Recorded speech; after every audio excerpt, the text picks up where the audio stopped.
Ex Christian Praveen దోపిడీ అంటున్నావు. మరి నువ్వు చేసేదేంటి? మరి నువ్వు చేసేదేంటి అంటున్నా? చేస్తున్నావా?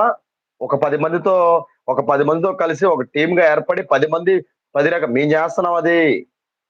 మా టీమ్ 10 మంది ఉన్నారు.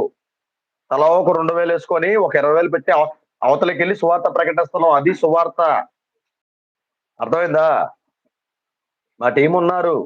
మేమందరం డబ్బులిసుకొని మేమెళ్తున్నాం. అడుక్కోట్లా నీలాగా. స్కానర్లు పెట్టి డబ్బులు పెట్టి మేము అడుక్కోట్లా.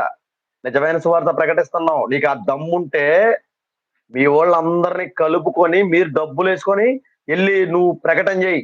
నువ్వేం ప్రకటన చేస్తావో చెయ్యి. డబ్బులు సొంత డబ్బులు ఖర్చు పెట్టుకొని మాకెవడో ఎనక ఏం పంపించట్లా. జనాల దోపిడీ చేయట్లా మేము నీలాగా. ఇది జనాల దోపిడీ చేస్తున్నావు. కొద్దిగా ఆలోచించుకో. నువ్వు చేసేది ఎంత తప్పో ఆలోచించుకో.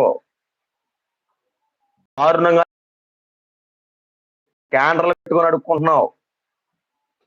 ఈ బతుకు మార్చుకోకపోతే రోడ్డున పడతావు తర్వాత.